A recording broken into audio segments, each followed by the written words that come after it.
Now, you were the one that produced this amazing documentary. Yes. Fresh out of Georgia State. Yes. Congratulations on your graduation. Congrats. Thank you. Thank you. And I think it's powerful for people like yourself to create these documentaries, to create these stories, these images, so that we have platforms for them. So however we can help, push and promote what you're doing. And expand it as well, because I feel like it's a very wide spectrum and of a lot of powerful women in this city that I feel like you can tap into and get their views on the colorism. So therefore this message can be promoted on a bigger scale. Right. Now it can be even broader. Yeah. Now what led you to want to create this documentary Like Gold?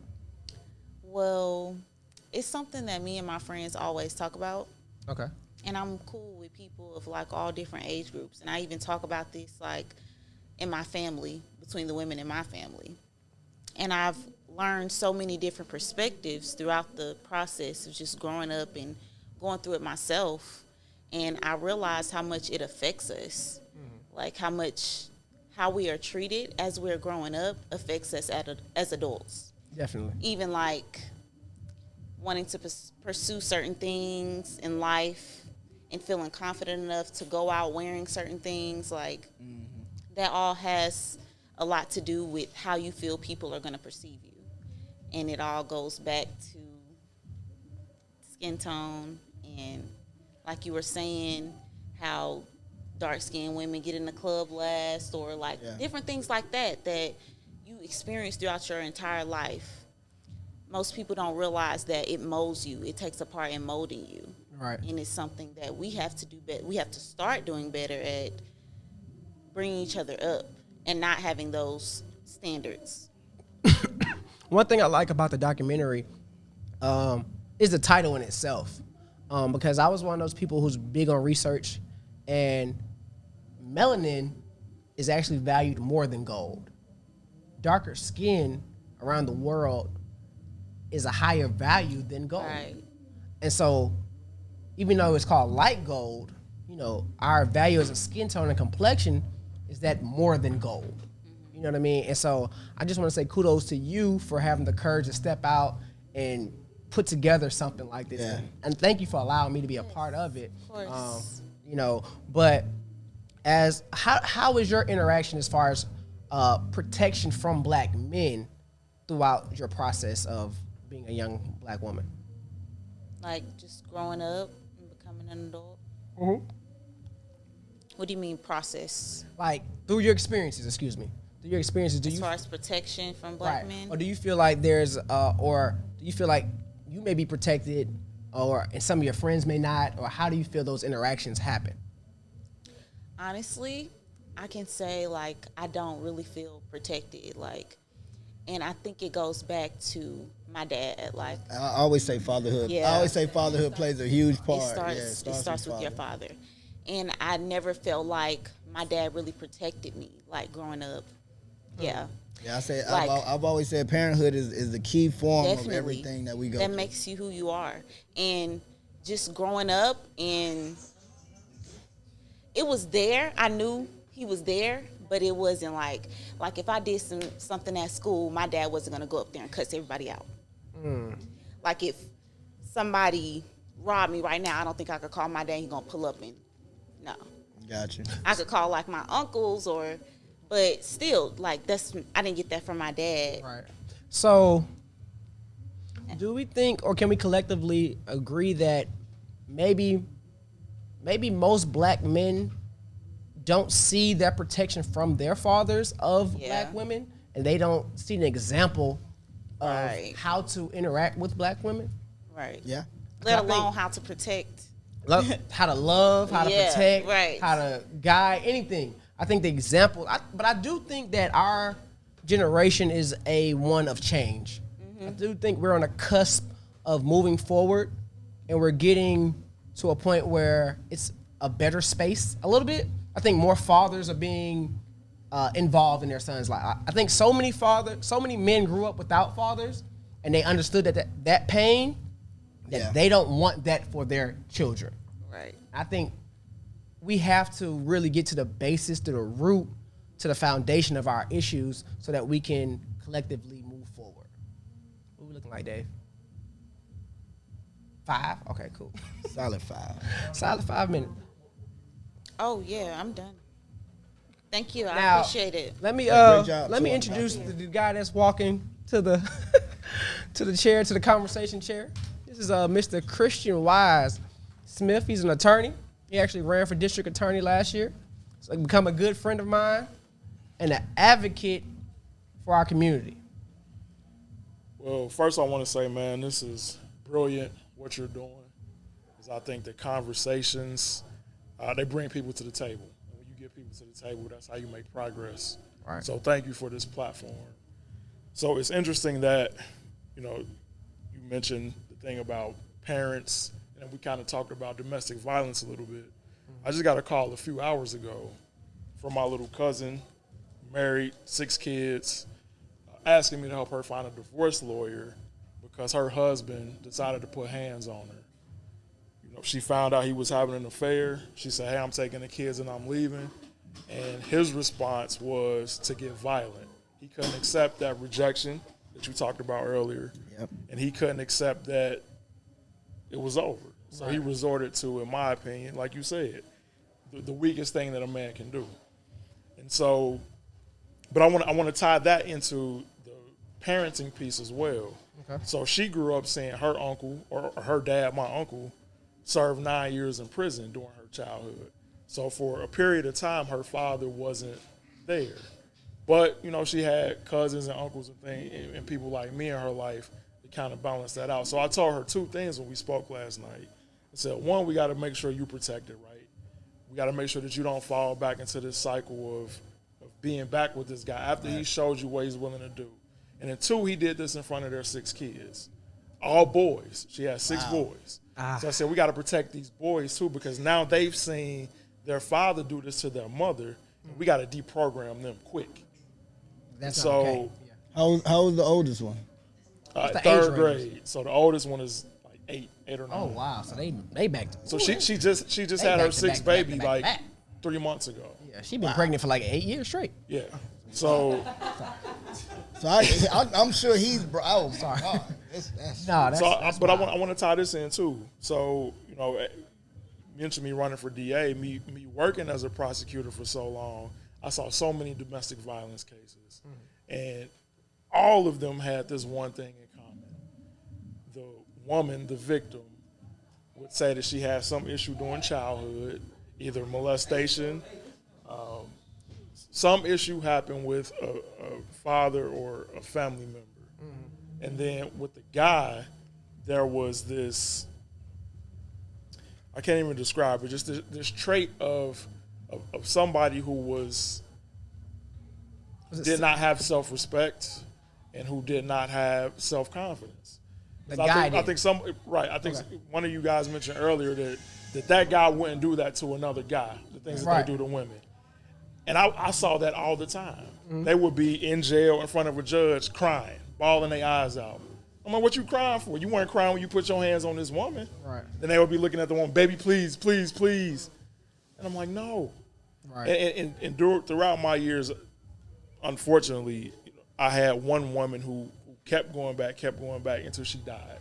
The guy killed her. Wow. But I told my cousin the same thing last night. Do not go back. If you go back, you setting yourself up for that. Accepting it. I've seen that. I've Right. lived that. And that's something that I always will carry with me, working in that profession and dealing with those people in those situations where you try to give the women as much information as they can and try to help them build themselves up. But you can't, if I talk to somebody for an hour, you can't give the heart years. information. The heart, Right. the I heart can't doesn't undo receive years it. The of, mind does, but the heart doesn't. yeah, you can't undo years of trauma. You can't undo years of neglect, of mistrust. You can't do that in a short amount of time. But like what we're doing now, you have to start somewhere. Right. And I think everything starts with respect. You know, you got to respect yourself. You got to respect others. And when you're talking about protecting black women, it's a respect thing. It is. It's I respect you enough to know that I can hurt you physically, so I'm not. Right. I respect you enough to know that I can yell louder than you because my body has more strength in me to do it, that I'm not going to do that. Everything starts from a place of respect, of self-respect, and then loving each other enough to know that I value this person, because more likely than not, more often than not, those people have kids together. Right. And then, we bring in this piece about parenthood. I'm a husband and I have 3 daughters. So I have 4 women in my household that I'm responsible for every day. Mm-hmm. So it's how they see me, either they will allow the world to treat them that way, or they won't, because of the example that I set in my own home. And I think that when we talk about protecting black women, we got to talk about protecting the black family. Of course. The black family has been under attack for so long. Yes. And you mentioned it in your documentary. It goes back to the colorism. It goes back to slavery, the house versus the field. It's always been conquer and divide. Right. And so now with platforms like this, it's all about unity. It's all about coming back full circle, and we understand that we got to love each other. We got to support each other. We got to protect each other and build together. And that can't be this us against them mentality anymore. Amongst the black amongst community. ourselves, right? Yeah. Because everybody else is against us, exactly, and then we're against us as well. Exactly. Yeah. And that's where it's like everybody else sees the power to try to hold us and oppress us, and everybody knows how strong that we can be if we unify, except us. And that's my biggest thing. It's like when people ask me, well, what do you do? All I do is care. All I do is really just care about our community and try to be a voice that people can see. You know what? I try to normalize what I do. The funniest thing to me is people look at what I do as like it's put on the pedestal. Why do I do it? Because I genuinely care about people. You know what I'm saying? Like last night, I deal with a lot of families that are victims of police brutality, like children killed. You know what I'm saying? That don't really get no national attention. So I always want to make sure I say the names of Jimmy Atchison. You know what I'm saying? I want to make sure I say the name of Vincent Truitt. Vincent Truitt is 17 years old. Went to Doug High School. You know what I'm saying? Oh, no, his parents went to Doug High School. His parents had him in I can't think of the name of the school. It was like a Montessori type of school. Like they came from the hood, but really put everything into their child. Put him in those police athletic leagues and all that stuff. The good kid that was growing up, he had his own clothing line in high school. He came from the hood. He made it. He engaged in some. It was a stolen car type of situation. They jump out the car. They running. He gets shot in the back twice. Shot in the back twice, right in Cobb County. No threat at all. You know what I mean? Literally facing running away. Running away. I talked to his dad last night. Still getting information about the case. It happened in July. The dad's saying they still haven't released his belongings, his cell phone, his ID, his clothes. You know what I mean? Like, it's literally I just was texting him just to check on him. Like, hey, you straight? You know what I'm saying? Again, just caring. Because through a tragedy, because they show up, they didn't ask to be another hashtag. They didn't ask to be put into this space. You know what I'm saying? So if it was, what people don't really realize is how random these acts are. Like, it could easily be you. And that's the thing. That's why people ask me, well, how did you really get started in this? Because I almost had the same encounter. It was that easy. Like, luckily, I was just, and let me say this before we get done, because I know we got like a minute left. There was a new law passed in Georgia, right? The law states that if you are being unlawfully arrested, that you can resist arrest lawfully.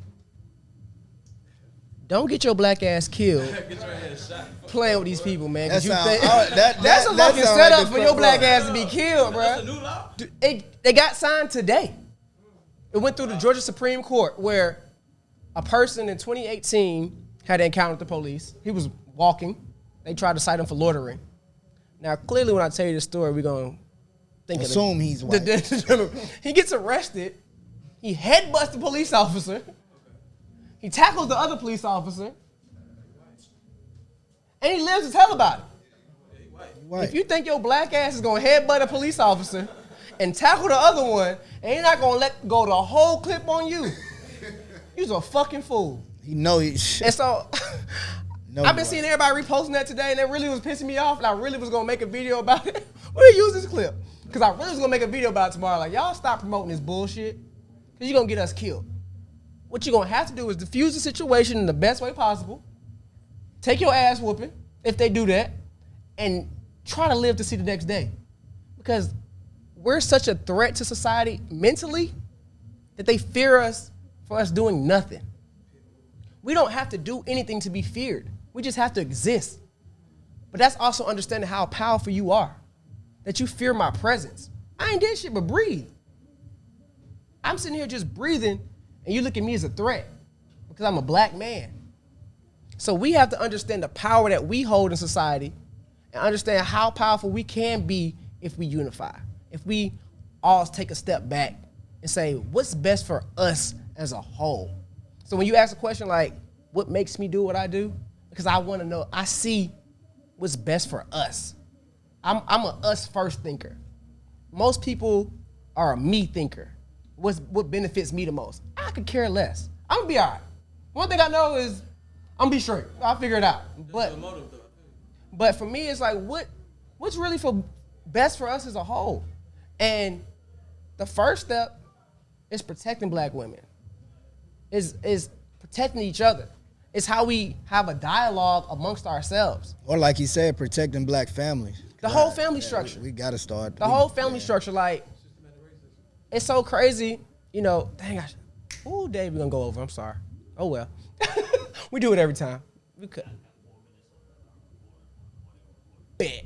But it's crazy because, like, even in the sense of, like, interracial dating, it's like you can see a black man dating a white woman, and that motherfucker get torn apart. But then society makes it okay for a black woman to date a white man because they think that he's of a higher value. You upgrade it. But for a man, it's perceived completely different. And so our mindsets have to change. The way we're programmed has to change. Because a lot of black men may say, well, I don't want to protect a black woman because of how she's treated that black man. And I'm not talking about on a physical or an intimate basis, but I'm talking about random encounters. Like, I'm not going to never not hold a door for a woman. You know what I'm saying? But is she going to say thank you? Even if she does. I mean, sometimes we look at like, bitch.